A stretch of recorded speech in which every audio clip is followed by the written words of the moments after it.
Hey guys, इस video में हम क्वेश्चन डिस्कस कर रहे हैं जो डीपी के क्वेश्चन है जिसका नाम है काउंटिंग कोडिंग्स। तो हमने एक वेरी सिमिलर ऐसा क्वेश्चन पहले कर रखा है जिसका नाम था प्रिंटिंग कोडिंग्स। वो क्वेश्चन रिकर्सन की थी। तो उस क्वेश्चन में हमने बेसिकली क्या किया था, हमने एक गिवन स्ट्रिंग की सारी पॉसिबल इंकोडिंग्स प्रिंट की थी। बट इस क्वेश्चन में हम प्रिंट करने की जगह सारी इंकोडिंग्स काउंट करेंगे और इसमें हम डायनेमिक प्रोग्रामिंग यूज़ करेंगे। तो अगर आपने वो क्वेश्चन पहले नहीं कर रखी है तो मैं एडवाइस करूँगा आप वो क्वेश्चन एक बार देख लो। तो आपकी आप इनकोडिंग कैसे करते हैं उसकी सोच बेटर हो जाएगी। तो चलिए क्वेश्चन देखते हैं, हमें क्वेश्चन मिली क्या है। तो बेसिकली हमें एक स्ट्रिंग दे रखी है और स्ट्रिंग में नंबर्स कंटेंट है। फॉर एग्जांपल हमें जैसे 1 2 3 की स्ट्रिंग दे रखी है। हमें क्या करना है, हमें इसकी सारी इंकोडिंग्स की काउंट पता करनी है। इंकोडिंग्स क्या है, बेसिकली हर नंबर की एक मैपिंग दे रखी है। तो 1 के लिए हमारे पास इंकोडिंग है ए, 2 के लिए है बी, 3 के लिए है सी, ऐसे करते करते हमारे पास 26 के लिए जेड है। तो बेसिकली हमें इन 26 नंबर्स के लिए एक इनकोडिंग दे रखी है। हमें क्या करना है, हमें जो गिवन स्ट्रिंग है उसके लिए सारी पॉसिबल इनकोडिंग्स काउंट करनी है। तो जैसे मैं 1 2 3 के लिए देखूँ तो फर्स्ट थिंग हमारे दिमाग में ये आएगी कि मैं 1 2 3 की एक साथ इनकोडिंग कर सकता हूँ। तो क्या ये पॉसिबल है? नहीं पॉसिबल है। क्यों? क्योंकि 1 2 3 तीन डिजिट नंबर है और हमारे पास मैक्सिमम इंकोडिंग किसके लिए है? 26 के लिए है। तो मैं 1 2 3 जो थ्री डिजिट नंबर है उसको मैं एक साथ कंसिडर नहीं कर सकता। तो पहली चीज़ जो हमें ये समझ में आ रही है कि हम मैक्सिमम एट ए टाइम सिर्फ 2 डिजिट्स एक साथ कंसिडर कर सकते हैं। और दूसरी चीज़ ये है कि उन 2 डिजिट्स में भी वो नंबर 26 से बड़ी नहीं होनी चाहिए। तो मैं 1 2 3 ले रहा हूँ। तो 1 2 3 में मैं क्या कर सकता हूँ, फर्स्ट थिंग फर्स्ट मैं सिंगल डिजिट कंसिडर कर सकता हूँ। ये तो पॉसिबल है ना, क्योंकि हमारे पास सिंगल डिजिट्स की इंकोडिंग है। तो अगर मैं सिंगल डिजिट कंसिडर करूँ तो मैं 1 2 और 3 मैं इसको सेपरेट इनको सेपरेट ही कंसिडर करूँगा। तो 1 की इंकोडिंग क्या है, हमारे पास ए है, 2 की इंकोडिंग बी है, 3 की इंकोडिंग सी है। तो हमने एक इंकोडिंग निकाल ली जो है ए बी सी। तो अब तक इंकोडिंग 1 हुई है। तो दूसरी चीज़ मैं क्या कर सकता हूँ, मैं 2 एट ए टाइम कंसिडर कर सकता हूँ, राइट। तो मैं क्या कर सकता हूँ, मैं फर्स्ट ट्राई में 1 2 को साथ में कंसिडर करूंगा और 3 को अलोन। तो 1 2 को साथ में लिया, 1 2 की कोडिंग क्या हो गई, 1 12 की कोडिंग हो गई एल, और 3 की कोडिंग हमारे पास गिवन है जो कि सी है। तो एल सी, हमने एक और इंकोडिंग निकाल ली ना। तीसरी इंकोडिंग, अगली इंकोडिंग देखते हैं। तो मैं नेक्स्ट टर्म में क्या कर सकता हूँ, मैं 1 को अकेले रख सकता हूँ और 23 को साथ में ले लूँ। तो मैं 1 को अलोन कंसिडर कर रहा हूँ और 23 को साथ में। क्या 23 की कोडिंग पॉसिबल है? पॉसिबल है, क्योंकि 23 26 से छोटी है। 23 की कोडिंग क्या होगी, हमारे पास 23 की कोडिंग डब्ल्यू हो गई और 1 की कोडिंग ए है। तो हमें एक और इंकोडिंग मिल गई जो कि है ए डब्ल्यू। तो बेसिकली हमें टोटल 3 इंकोडिंग्स मिली हैं। तो इसी मैनर में हमें गिवन स्ट्रिंग की सारी इंकोडिंग्स काउंट करनी है। ओके। तो इसे सॉल्व करने के लिए हम डीपी की यूज़ करेंगे। कैसे यूज़ करेंगे वो मैं बता रहा हूँ। तो लेट अस कंसीडर एक एक बिगर नंबर कंसीडर करते हैं। फॉर एग्जांपल इसे मैं सेपरेटली लिख लेता हूँ। ओके। तो ये मैंने नंबर कंसीडर कर लिया। और तो डीपी क्वेश्चन हम करते क्या है, डीपी क्वेश्चन हम 3 स्टेप में सॉल्व करते हैं। पहली स्टेप ये होती है कि पहले हम स्टोरेज असाइन करते हैं और मीनिंग असाइन करते हैं। ओके। दूसरी क्या होती है, हम डायरेक्शन असाइन करते हैं, किस डायरेक्शन में हम एक्चुअली मूव कर रहे हैं सॉल्व करने के लिए क्वेश्चन को। और तीसरी स्टेप क्या होती है, हम ट्रैवर्स करते हैं और सॉल्व करते हैं, ट्रैवर्स और सॉल्व करते हैं। तो पहली स्टेप हमें हमें क्या चाहिए, हमें स्टोरेज असाइन करनी है। तो मैं क्या करूँगा, मैं इस क्वेश्चन को एक डीपी असाइन कर दूंगा जो जिसकी साइज होगी इस गिवन स्ट्रिंग की लेंथ। तो जो हमें गिवन स्ट्रिंग है, for example in this case हमारे हमारी लेंथ कितनी है, तो 1 2 3 4 5 6। तो इस केस में हम 6 साइज की डीपी असाइन करेंगे। तो आ, मैं इनको सेपरेटली लिख लेता हूँ और एक डीपी बना देता हूँ 6 साइज की। तो ये फर्स्ट थिंग होगी कि हम एक डीपी बनाएंगे जिसकी साइज 6 होगी। बेसिकली अगर स्ट्रिंग की लेंथ n है तो n साइज की डीपी बनाऊंगा। हाँ, मैंने एक डीपी बना दी, लेट अस से दिस इज आवर डीपी। तो इस डीपी में मैं क्या करूँगा, मैं अप टू फॉर एग्जांपल अगर मैं ith कैरेक्टर पे हूँ, जैसे ये कौन सी कैरेक्टर होगी, ये एक्चुअली सेकंड कैरेक्टर, राइट। ये जीरो कैरेक्टर है, first character, second, third, fourth, fifth character. तो अगर मैं ith कैरेक्टर पे हूँ तो ith तो डीपी ऑफ आई कंटेन करेगी कि ith कैरेक्टर तक कितनी इनकोडिंग्स पॉसिबल है। फॉर एग्जांपल इस पोजीशन पे अगर मैं हूँ तो ये डीपी क्या कंटेन करेगी, ये डीपी कंटेन करेगी कि इस पोजीशन तक इतनी लेंथ की स्ट्रिंग जो है वो कितनी इनकोडिंग्स हमें पहुंचा पाएगी। ओके, तो वह उसी वैल्यू को हम स्टोर करेंगे। तो ये हमने मीन असाइन कर दी कि ith लेंथ तक डीपी आई हमारी ith लेंथ तक नंबर ऑफ इनकोडिंग स्टोर करेगी। तो ये हमने स्टोरेज और मीनिंग असाइन कर दी। नाउ हम डायरेक्शन देखते हैं। तो हम क्या कर सकते हैं, हमें हम एक्चुअली बेस केस में हम ये कंसिडर कर सकते हैं कि हमें अगर हम एक पर्टिकुलर कैरेक्टर को देखें तो एक इनकोडिंग हम कर ही सकते हैं, राइट, क्योंकि एक एक इनकोडिंग सारी पॉसिबल है। गिवन दैट जीरो की इनकोडिंग पॉसिबल नहीं, क्योंकि हम जीरो की इनकोडिंग नहीं देख रहे हैं। और ये भी हमें दे रखा है कि स्टार्टिंग जीरो से नहीं कर सकते, you are given string which will never start with zero. Okay, तो ये हमें गिवन है कि हमें कोई भी स्ट्रिंग जीरो स्टार्टिंग नहीं मिलेगी। इसका मतलब फर्स्ट में हमेशा एक इनकोडिंग पॉसिबल जरूर होगी। तो कितनी लेंथ की स्ट्रिंग एटलीस्ट वन होगी, और होगा कि उसकी एक इनकोडिंग ऑलवेज होगी, क्योंकि जीरो स्टार्टिंग नहीं हो रही है। तो क्योंकि 1 to 9 हमारे पास इनकोडिंग प्रेजेंट है, तो अगर जीरो नहीं है तो एक इनकोडिंग तो ऑलवेज होगी, राइट। तो फर्स्ट पोजीशन पे एक इनकोडिंग ऑलवेज पॉसिबल होगी, और इस केस में टू की इनकोडिंग क्या होगी, बी। तो इसका मतलब डीपी जीरो हमेशा वन होगी। तो ये हमने एक बेस केस डिराइव कर लिया। ओके, तो डीपी जीरो हमें हमेशा वन देगी। क्यों, क्योंकि ऑब्वियसली एक ही कैरेक्टर प्रेजेंट है और वो जीरो नहीं है, तो एक ही कोडिंग पॉसिबल है हमारे पास। ओके, तो ये हमने एक बेस केस निकाल लिया। तो ये हम देख सकते हैं कि हम लेफ्ट से कर रहे हैं, और हम ऐसे करते करते स्क्रीन की पूरी लेंथ कवर करेंगे। तो बेसिकली हम लेफ्ट टू राइट मूव कर रहे हैं। हमारी छोटी प्रॉब्लम लेफ्ट में होगी और बड़ी प्रॉब्लम राइट में होगी। तो ये हमने डायरेक्शन साइन कर दी। नाउ अब हम आते हैं, हम ट्रैवर्स करके सॉल्व करने का ट्राई करते हैं। ओके, तो मैंने पहली पहली ब्लॉक पहले से सॉल्व कर दी ना, मूव करते हैं दूसरी पे। ओके, तो मैं फर्स्ट इंडेक्स पे आ गया, ये 0th इंडेक्स है, 2 3 4 5। ओके, ना अगर मैं 1 पे आऊँ तो मुझे कौन सी नंबर में 23, राइट। तो 23 के लिए मेरे पास क्या पॉसिबल ऑप्शन है, एक तो ये है कि ये 3 अलोन आए। ओके, 3 अलोन आती है, 3 की कोडिंग क्या होती है, 3 होगी। तो 3 अगर अलोन आ रहा है तो हमारे पास पहले से क्या प्रेजेंट है, 2। ओके, तो 2 की कोडिंग क्या है हमारे पास, बी। तो ये क्या होगा, ये 3 की कोडिंग 2 की कोडिंग में ऐड हो जाएगी। तो बेसिकली हमें बी सी मिल जाएगा। मैं आई एक्सप्लेन दैट अगेन। अगर 23 है हमारे पास, तो पहली केस होगी कि सिंगल कैरेक्टर एट ए टाइम है। तो इस केस में हमें जो 23 की 3 है, क्योंकि हम इसमें 3 कंसिडर कर रहे हैं, राइट, 2 तो हमने ऑलरेडी इंकोड करके रखा है। अगर हम 3 पर आए तो हमारे पास 3 की कोडिंग सी है। तो 3 में क्या करूँगा, गिवन 2 में ऐड कर दूंगा, और 2 की इंकोडिंग क्या है, बी। तो हमें बी सी मिल गई। और दूसरी केस क्या हो सकती है, दूसरी केस ये होगी कि 23 साथ में आ जाए। 23 अगर साथ में आए तो 23 की कोडिंग पॉसिबल है, हाँ पॉसिबल है। 23 की कोडिंग क्या होगी, डब्ल्यू होगी। बट ये डब्ल्यू किस चीज़ में ऐड होगा, क्या 23 से पहले कुछ भी अवेलेबल है, नहीं अवेलेबल है। इसका मतलब 23 is getting added to a blank. 23 हमें नल में ऐड हो रही है, बेसिकली एम्प्टी स्ट्रिंग में। तो हमें मिल क्या रही है, सिर्फ डब्ल्यू मिल रही है। ये 23 अगर साथ में आती है तो। और अगर अगर सिर्फ एक करेक्टर आता है तो हमें बीसी मिल रही है। तो एक क्या हो गई, हमें बीसी मिल गई, दूसरी हमें डब्ल्यू मिल गई।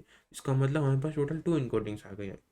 तो अगर सिर्फ 23 हमें गिवन रहे तो हमें टोटल 2 इनकोडिंग्स पॉसिबल है ना। ऐसे मूव करते हैं। ये हमारे होगी दो बेस केसेस, दैट इज एक सिंगल कैरेक्टर्स की और एक दो कैरेक्टर की।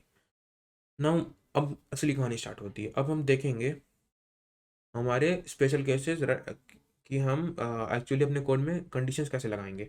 तो अगर मैं 231 का देखूँ, अब 231 में तो सिमिलरली जैसे मैंने ये किया, मैं इसकी भी ऐसे बना देता हूँ।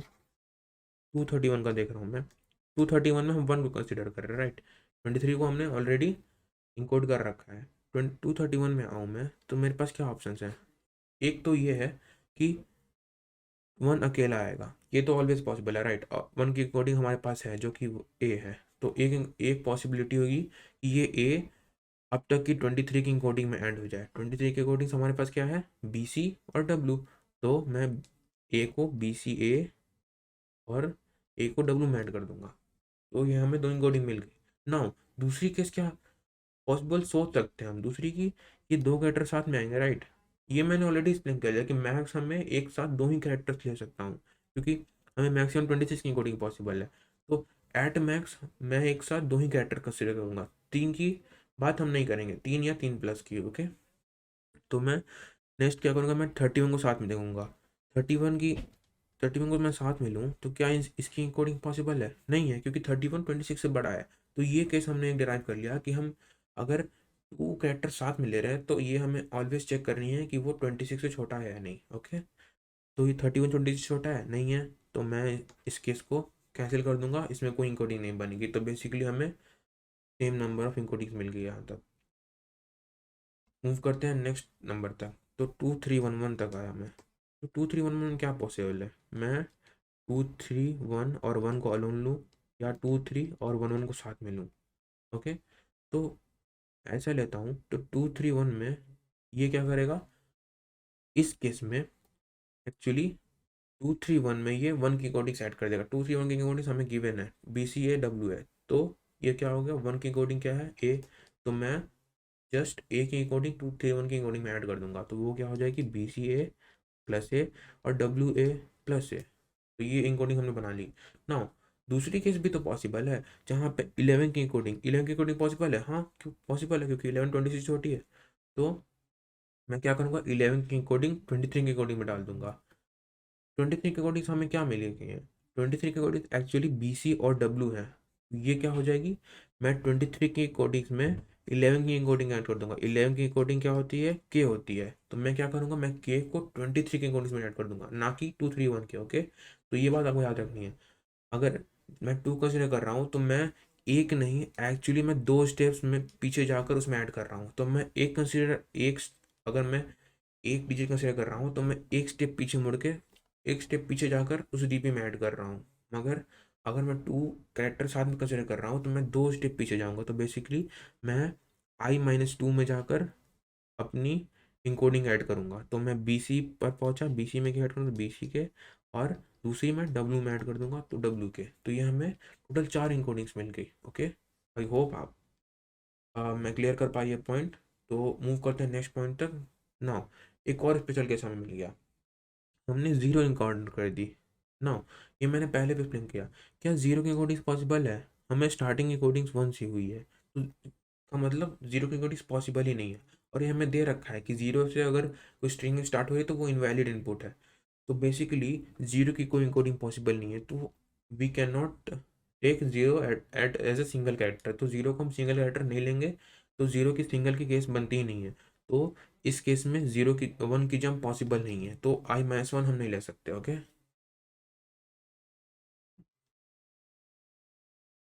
मैं क्या करूँगा, मैं इसे थोड़ा क्लियर कर देता हूँ ताकि ध्यान कर पाऊँ, ओके। तो जैसा मैंने बोला कि जीरो की सिंगल इनकोडिंग पॉसिबल नहीं है, तो मेरे पास क्या ऑप्शन बचते हैं, मैं इन दोनों को साथ में कंसिडर करूँगा। तो बेसिकली 2 3 1 1 0 में मैं क्या करूँगा, 2 3 1 1 0 के लिए मेरे पास क्या ऑप्शन है, 2 3 1 1 0 के लिए पहले मैं सोचूंगा मैं जीरो को अकेला लूँगा। क्या ये पॉसिबल है, नहीं पॉसिबल, क्योंकि जीरो की कोडिंग है ही नहीं मेरे पास। तो 1 की जंप पॉसिबल ही नहीं है। तो दूसरी ऑप्शन क्या है मेरे पास, मैं 2 की जंप देखूंगा। 2 की जंप में देख रहा हूँ, मैं टू कैरेक्टर साथ में ले रहा हूँ, 1 0 की कोडिंग पॉसिबल है, पॉसिबल है, हमें जे मिल जाएगी। तो इससे मैं क्या देख रहा हूँ, 1 की कोडिंग पॉसिबल ही नहीं है, तो मैं ये केस नहीं कंसिडर करूंगा। मैं दूसरी जंप लगाकर I-2 पर जाऊंगा और उसकी जितनी इंकोडिंग्स हैं उससे उसमें मैं अपना इंकोडिंग ऐड कर दूंगा।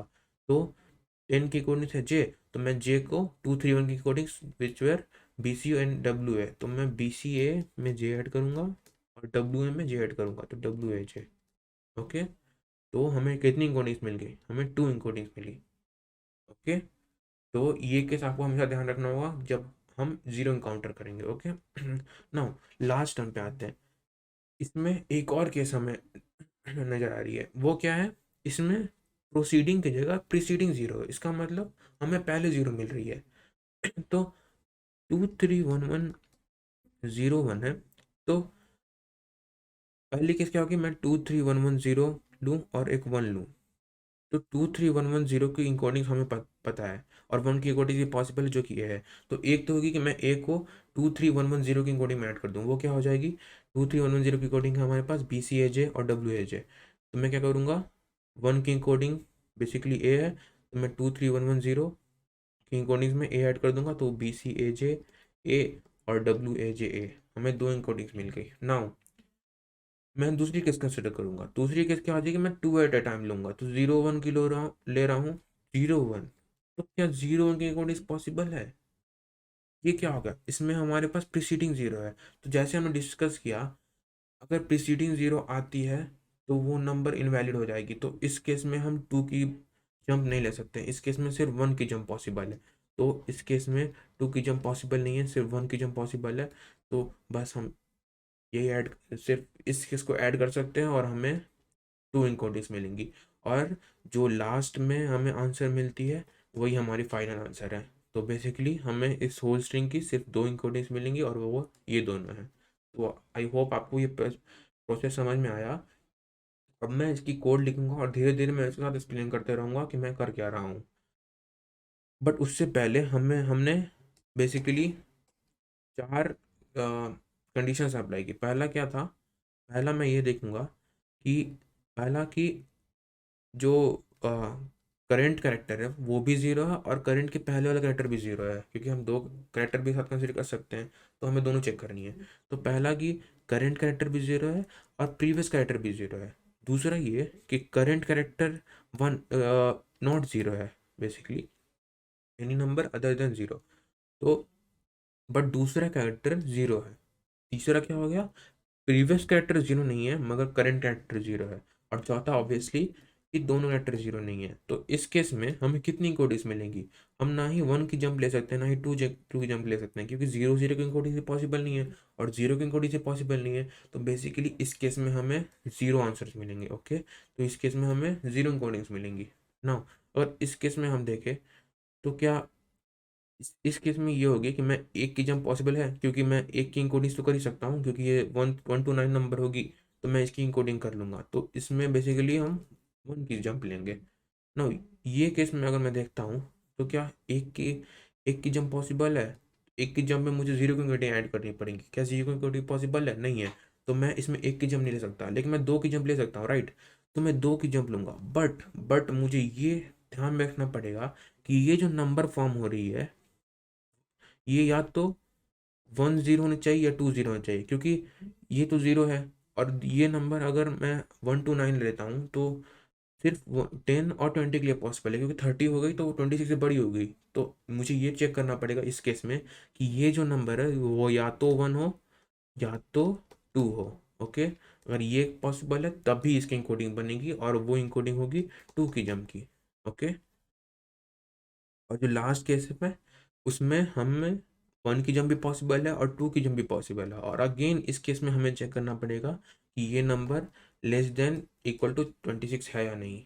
अगर पॉसिबल है तभी I-2 की जंप लगेगी और I-1 की तो लगनी है।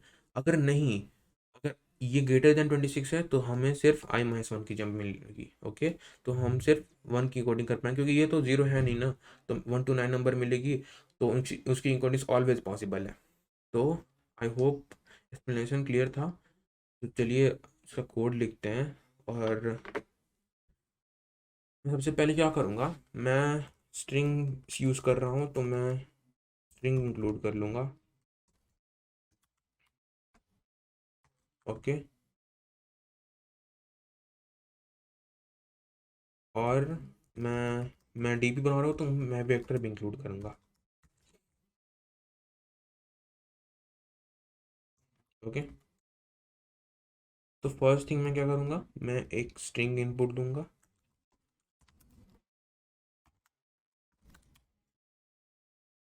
ओके, ना मैं स्ट्रिंग की लेंथ निकाल लेता हूँ, तो वो होगी इंट n और ये होगी str.length।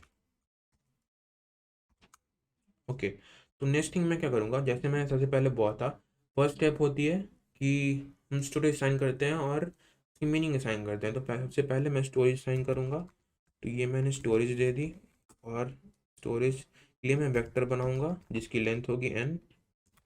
मैं इन टाइप की वेक्टर बनाऊंगा क्योंकि हमें बेसिकली काउंट्स पता करने हैं ना, तो काउंट्स क्या होगी, इंटीजर होगी। तो ये हो गई, मैं इसे नेम dp दे दूंगा, और ये n लेंथ की होगी हमारे पास। ओके, तो हमने एक डी बना ली, इसकी साइज n है। तो नेक्स्ट थिंग मैं क्या करूँगा, जैसे मैंने पहले डिस्कस किया था, एक बेस केस हमारे पास क्या मिली थी कि अगर हमारे पास सिर्फ एक लेंथ की स्ट्रिंग हमें सिर्फ एक लेंथ की स्ट्रिंग दी हुई है, तो हमारे पास शॉर्ट कोड्स कितने होंगे, वन होंगे, राइट। क्योंकि हमें गिवन है कि जीरो से स्टार्ट नहीं होगी, तो वो जो एक लेंथ की स्ट्रिंग होगी वो या तो वो 1 से लेकर 9 तक कोई में से कोई नंबर होगी। तो बेसिकली dp0 हमेशा 1 होगी। तो I hope this was clear. मैंने ये पहले एक्सप्लेन कर रखा है। तो अगर वन लेंथ की स्ट्रिंग है तो एक इक्वल इज ऑलवेज पॉसिबल है, क्योंकि जीरो से स्टार्टिंग स्ट्रिंग पॉसिबल नहीं है। ओके, नाउ मैं क्या करूँगा, मैं एक लूप चलाऊंगा जो कि मैं 1 से स्टार्ट करूँगा, क्योंकि मैं जीरो ऑलरेडी कंसिडर कर रखा है, और मैं इसे n तक ले जाऊँगा, n-1 तक एक्चुअली। ओके, इसमें मैं क्या करूँगा, इसमें मैं जो मैंने 4 कंडीशन डिस्कस की तो वो लूँगा। तो पहला केस मैंने क्या लिखा था, मैंने प्रीवियस नंबर, तो प्रीवियस में क्या लूँगा, प्रीवियस होगा बेसिकली i-1 पर। तो st(i-1) अगर ये ज़ीरो है, और दूसरा क्या था कि करेंट नंबर भी, तो करेंट नंबर क्या होगा, sti, तो sti भी ज़ीरो है। अगर ये दोनों ज़ीरो हैं तो मैं कुछ लिखूंगा इधर। Okay, here I will write something, और मैं सबसे पहले मैं क्या करता हूँ, मैं सारी केसेस लिख लेता हूँ।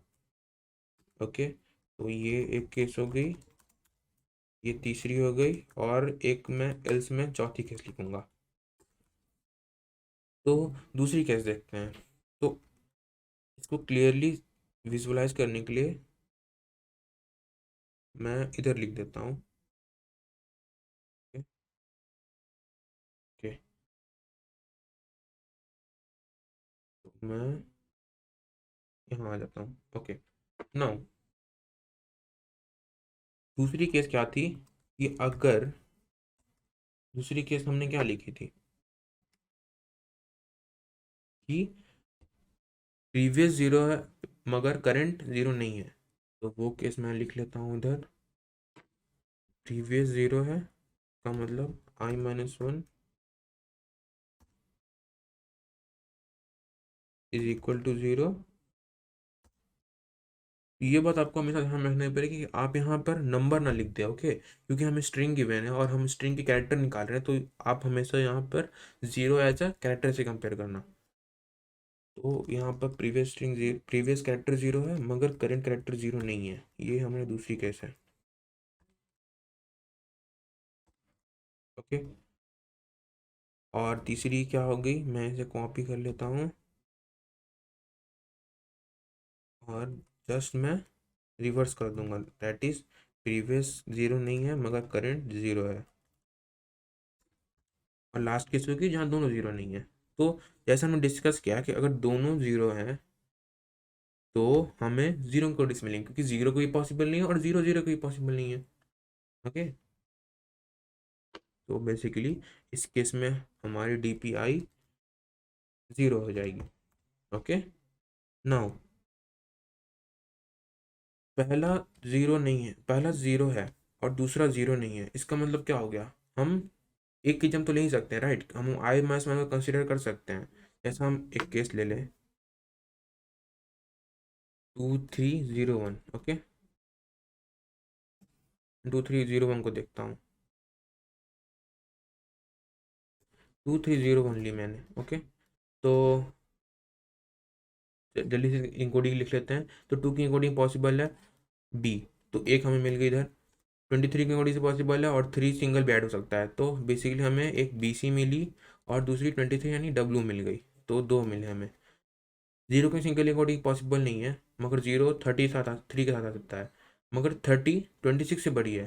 तो इसका मतलब हमें कोई इंकोडिंग्स नहीं मिली, ना हम वन की जंप ले सकते हैं ना टू की ले सकते हैं, तो हमें जीरो इंकोडिंग्स मिली बेसिकली इस केस में। नाउ अगर मैं 01 का देख रहा हूँ, तो वन अकेला तो आ ही सकता है, राइट। तो 1 की एक इंकोडिस मैं 0 की इंकोडिस ऐड कर दूंगा, पर 0 की इंकोडिस कितनी है, 0 है, राइट। तो हमें कोई इंकोडिस मिली ही नहीं। और अगर क्या मैं 0 1 को साथ में कंसिडर कर सकता हूँ, तो मैं एक जंप कर कर चेक तो कर सकता हूँ, राइट। भले ही इस केस में हमें इंकोडिस नहीं मिल रही है, मगर मैं चेक तो कर सकता हूँ, राइट। तो मैं i-1 पे देखूंगा, अगर i-1 पे इंकोडिंग्स है तो वही, तो हमारी करंट इंकोडिंग्स i-1 की इंकोडिंग्स के बराबर हो जाएंगी। और i-2 की जंप तो मैं ले ही नहीं सकता, क्योंकि 0 1 इनवैलिड है, ओके। तो बेसिकली इस केस में क्या हो जाएगा, DPI हमारे पास DPI-1 के बराबर हो जाएगी ना। नेक्स्ट केस क्या है हमारे पास, जैसा मैंने बोला था कि हमारा प्रीवियस कैरेक्टर हमारा प्रीवियस कैरेक्टर 0 नहीं है, मगर करंट कैरेक्टर 0 है। तो इस केस में हम क्या चेक करेंगे कि ये कैरेक्टर 1 है या 2 है, क्योंकि हमें सिर्फ 10 और 20 किंग कोडीज गिवन है, राइट। 30 किंग कोडीज नहीं कर सकते, 40 की नहीं कर सकते, सो ऑन 80 70 80 90 की भी नहीं कर सकते। तो बेसिकली यहाँ हमें चेक करनी पड़ेगी कि प्रीवियस कैरेक्टर जो i-1 है, तो बेसिकली मैं ST ले रहा हूँ, तो मैं इसे ST कर देता हूँ, ओके ओके। तो बेसिकली यहाँ चेक करूँगा STI-1 अगर 1 है या फिर 2 है, तो मैं क्या करूँगा, मैं 2 की जंप लूँगा, राइट। क्योंकि सिंगल जंप पॉसिबल नहीं है, क्योंकि वो 0 दे देगी मुझे। यहाँ पर मुझे 0 एज अ कैरेक्टर लेना है। और सेम केस हियर, ओके। तो सिंगल जंप पॉसिबल नहीं है, क्योंकि 0 की कोडिस पॉसिबल नहीं है, तो मैं दो की जंप लूँगा। मगर इस केस में मुझे ये चेक करना पड़ेगा कि i-2 ग्रेटर देन 0 है या नहीं, ग्रेटर देन इक्वल टू 0 है या नहीं। क्योंकि पहले मैं इसको लिख देता हूँ। तो ये हो जाएगा basically DPI-1, okay. DP not i-1, DPI हो जाएगी। अब मैं यहाँ एक टर्नरी ऑपरेटर लिखने वाला हूँ और उसका मीनिंग मैं समझाऊंगा। तो मैं चेक करूंगा यहाँ i-2 greater than equal to 0 है या नहीं। अगर ये है तो मैं DPI-2 की वैल्यू डालूंगा, अगर नहीं तो मैं 1 स्टोर करूंगा ना। इस पार्ट को समझते हैं।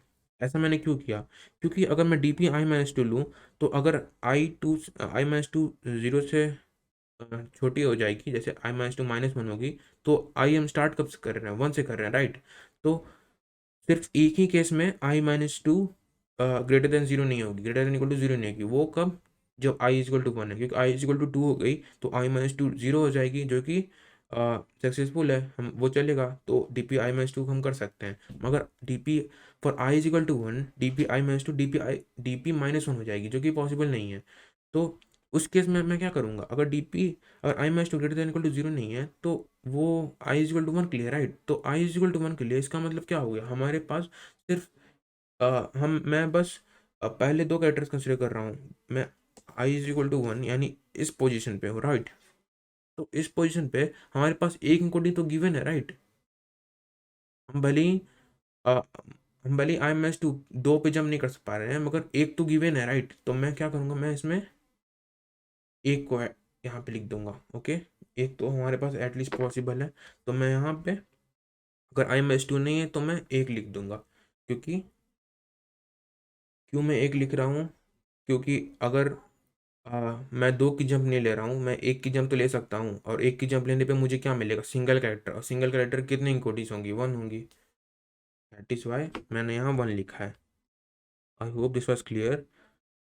नाउ मैं क्या करूँगा, अब वो केस आएगी जहाँ पर दोनों 0 नहीं है। तो इस केस में मैं क्या करना चाहता हूँ, मैं एक सबस्ट्रिंग निकालूंगा जो कि दो कैरेक्टर्स को इंक्लूड करी। क्योंकि मेरे पास 0 है ही नहीं, तो मैं दोनों को ले सकता हूँ, साथ में मैं अकेला भी ले सकता हूँ। तो पहला केस में क्या चेक करूँगा कि पहले मैं क्या करता हूँ, एक सबस्ट्रिंग ले लेता हूँ और उसे मैं एक स्ट्रिंग में स्टोर कर लूँगा। तो स्ट्रिंग सबस्ट्रिंग, इसमें नाम दूंगा str सबस्ट्रिंग str, ओके। और यहाँ पर मैं दूंगा i-1, क्योंकि मैं पहले नंबर को इंक्लूड कर रहा, तो मैं i-1 लिखूंगा। और लेंथ होगी 2। और इसमें मैं क्या करूँगा, मैं एक वैल्यू बनाऊंगा जो कि बेसिकली उस स्ट्रिंग की इंटीजर वैल्यू बताएगी। और वो मैं कैसे करूँगा, वो मैं करूँगा एक फंक्शन को यूज़ करके जो बेसिकली इंटीजर को स्ट्रिंग को इंटीजर में कन्वर्ट करेगी। ओके, तो जो मैं फंक्शन यूज़ करूँगा वो है stoi। तो ये क्या करता है, ये बेसिकली किसी स्ट्रिंग को करस्पॉन्डिंग इंटीजर वैल्यू में कन्वर्ट कर देता है। तो अगर मैं स्ट्रिंग ऐसे 1 2 3 पास करूँ, इस केस में 1 2 3 तो मिलेगी नहीं क्योंकि दो स्ट्रिंग के लेते हैं, तो मैं जैसे मैं 1 2 पास करूँ ऐसे स्ट्रिंग, तो ये मुझे 12 ऐसे इंटीजर दे देगा। तो मैं stoi और इधर मैं अपनी सब स्ट्रिंग पास कर दूंगा। और अब मैं क्या करूँगा, मैं चेक करूँगा अगर वैल्यू 26 से छोटी है या नहीं। अगर है तो मैं क्या करूँगा, मैं DPI-1 तो स्टोर करूँगा ही, क्योंकि 1 की कंडीशन ऑलरेडी पॉसिबल होगी, राइट, क्योंकि हम वो केस ले रहे हैं जब हमें, जैसे हमें लास्ट, हम जो वो केस ले रहे हैं जब प्रीवियस नंबर भी जीरो नहीं है और करंट नंबर भी जीरो नहीं है। तो ऐसे केस में मैं एक इंकोडिंग तो ऑलवेज पॉसिबल है, क्योंकि 1 to 9 में नंबर होगी और एक इंकोडिंग ऑलवेज पॉसिबल होगी। तो DPI-1 तो मैं हमेशा लूँगा। बस मुझे दो की जंप लेते वक्त चेक करनी है कि ये वैल्यू 26 से छोटी है या नहीं, छोटी या इक्वल। ओके, तो अगर 26 से छोटी या इक्वल है तो मैं दो की जंप भी ले सकता हूँ। तो मैं I-2 लिख दूंगा इधर। अगर छोटी नहीं है तो मैं एक की जंप तो ऑलवेज लूंगा, राइट। तो अगर ऐसा नहीं है तो मैं क्या करूंगा, मैं यहाँ पर I-1 लिख दूंगा। और फाइनली मैं क्या करूंगा,